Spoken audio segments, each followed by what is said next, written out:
Bonjour, chers auditeurs. Ici Éric Lantier au microphone et bienvenue à ce tour d'horizon du 19 juin 2020. Eh bien, aujourd'hui, mesdames et messieurs, il est question de la place des élèves doués dans le système scolaire. Et oui, le gouvernement Legault s'apprête à investir un peu plus de 9 millions de dollars pour créer des classes destinées aux élèves talentueux, aux élèves doués. Évidemment, il y a des levées de boucliers qui s'élèvent. Pourquoi? Parce qu'on dit qu'on veut favoriser les élèves doués. Écoutez, comment ça se fait qu'on est fiers de nos Céline Dion, de nos Robert Lepage, de Couche-Tard, par exemple, qui s'étend de plus en plus à l'international? Il y a des individus, des artistes, des joueurs de hockey, des gens talentueux qui ont fait preuve de dépassement et qui ont rendu le Québec fier de s'associer à ces talents-là. Eh bien, lorsqu'on a du talent, c'est important que ce talent soit développé. Pourquoi on ne commencerait pas à l'école? Pourquoi on ne mettrait pas en valeur, justement, ceux qui se démarquent, ceux qui se démarquent par le dépassement? Évidemment, vous allez dire, oui, mais on peut se dépasser à tous les niveaux, puis on a tellement besoin de pouvoir aider les élèves en difficulté. Eh bien, c'est pour ça que moi, ce que je crois, mesdames et messieurs, c'est que l'école ne doit pas favoriser uniquement les élèves doués, ne doit pas favoriser uniquement les élèves en difficulté. L'école ne doit pas favoriser uniquement les élèves réguliers. Je crois qu'une des valeurs qui devrait être inculquée partout dans le système scolaire, c'est le dépassement.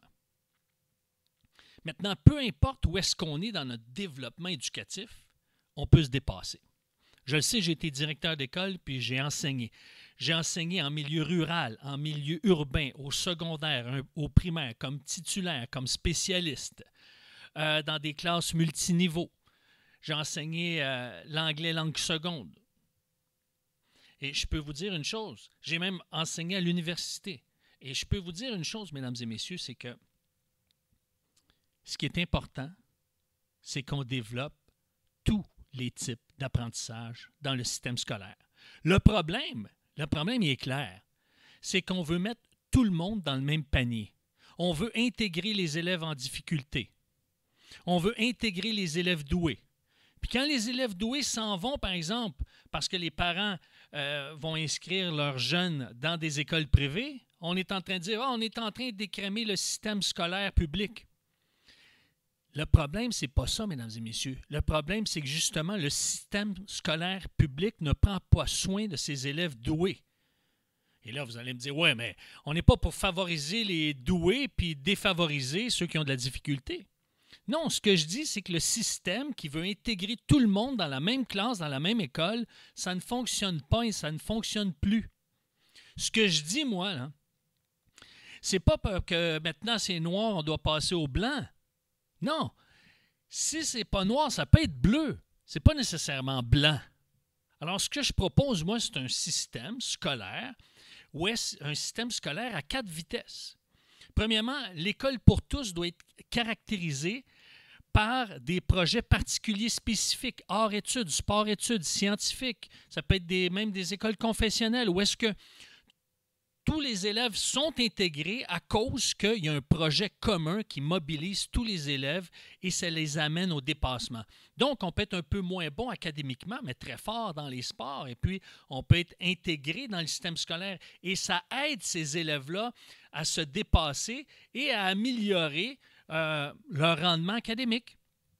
Des élèves uniquement pour les écoles douées, oui, pour qu'ils soient stimulés, pour valoriser leur talent, qu'on soit fiers d'eux puis qu'ils puissent aller plus loin puis bien représenter le Québec quand ils sont devenus adultes. Et des écoles à profil général pour les élèves réguliers, ça, il nous en faut, mais que ça soit composé d'élèves à profil général ou des élèves en difficulté qui ont réussi, qui ont été stimulés et qui sont capables de suivre la cadence. Vous allez me dire, moi, mais qu'est-ce qu'on fait avec les élèves en difficulté? Bien, moi, je dis qu'il devrait y avoir des classes spécialisées et même des écoles dans certains secteurs spécialisés pour des types spécifiques de problèmes d'apprentissage.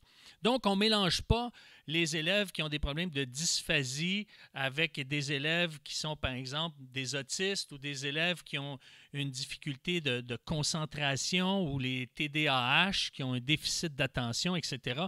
On ne les mélange pas tous ensemble.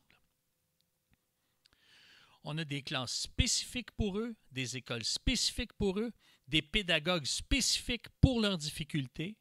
Et là, à ce moment-là, on va aller plus loin. Et c'est pour ça, mesdames et messieurs, je vois le temps filer et j'aimerais que vous puissiez vous procurer mon tome 2 de ma vision pour un Québec démocratique. Pourquoi? Parce qu'il va paraître à l'automne prochain et je vais en parler davantage. C'était la dernière émission de la saison, donc si vous voulez soutenir le tour d'horizon en septembre prochain, eh bien, je vous invite à composer le 819-968-9994, le 819-968-9994 pour pouvoir soutenir cette émission et l'avoir encore sur les ondes du 92,7 FM dès l'automne. Merci et bon été. Au revoir.